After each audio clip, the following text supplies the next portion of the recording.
Salut, c'est Antoine d'Akewatou. Dans cette vidéo, on va répondre à la question comment régler ses fixations de snow.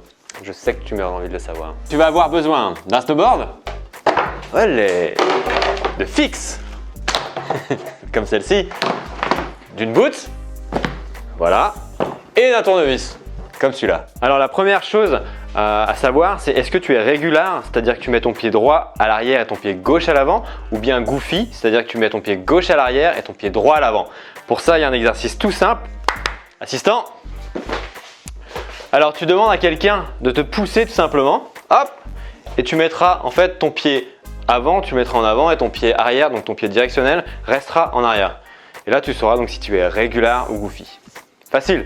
Donc la deuxième étape, c'est de régler sa fixation en fonction de sa boot. Donc tu vas prendre ta chaussure, tu vas la placer dans la fixe, hop, comme ceci, et en fait tu vas chercher à la centrer. Donc du coup, il faut que ça dépasse autant à l'avant qu'à l'arrière. Pour ça, tu peux jouer sur le réglage de la gas pédale ici à l'avant ou du spoiler à l'arrière et du coup l'adapter à ta chaussure. Une fois qu'elle est placée du coup dans la fixe, tu vas venir serrer ici les languettes. Hop, comme ça. Et en fait, le truc c'est d'avoir les languettes bien centrées pour justement avoir des meilleurs appuis et une stabilité sur ton snow. L'étape suivante, ça va être de définir l'écartement entre tes fixes, c'est-à-dire le stance. Si tu connais pas ton stance personnalisé, tu pourras regarder sur le snow, c'est super simple parce qu'il y a un standard qui est dessiné ici.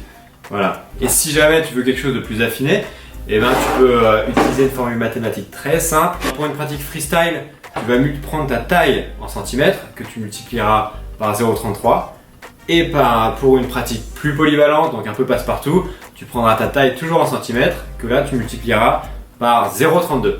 L'étape suivante, ça va être de régler l'angle d'ouverture des fixations. Tu vas avoir plusieurs réglages en fonction de ta pratique. Pour une pratique polyvalente, on va ouvrir à 15 degrés sur le pied avant et à 0 degrés sur le pied arrière. Si tu veux quelque chose de plus freeride, on va aller chercher 20 degrés sur le pied avant et 5 degrés comme ça sur le pied arrière. Et si tu veux envoyer des gros airs en freestyle, on va passer sur une ouverture un peu en canard, donc 15 degrés à l'avant et moins 15 degrés à l'arrière. En règle générale, on va chercher à avoir un réglage, une ouverture, une différence entre les deux fixes de 15 à 30 degrés pour solliciter un peu moins les genoux. En fait, tu vois ici que chaque fixe est équipé d'un disque et autour du disque, tu vas avoir une graduation qui te permettra vraiment d'être précis sur le réglage de tes fixations. Nous, comme on est des fous et qu'on fait du freestyle, on a décidé d'avoir une fixe montée en 15 degrés pied avant et moins 15 à l'arrière. Et du coup, maintenant, il n'y a plus qu'à visser. Ça y est, tu sais maintenant comment régler les fixations de ton snow, du moins tu connais les standards. Après, à toi d'essayer différents réglages pour savoir ceux qui te conviennent le mieux. Si tu as d'autres questions, n'hésite pas à nous rejoindre sur les réseaux sociaux ou via le chat du site internet akewatou.fr. Et en attendant, bon ride! J'espère que tu as aimé cette vidéo. Si c'est le cas, n'hésite pas à t'abonner à notre chaîne YouTube pour plus de tutos, que ce soit surf ou ski ou snowboard. Et en attendant, on se retrouve dans la prochaine vidéo.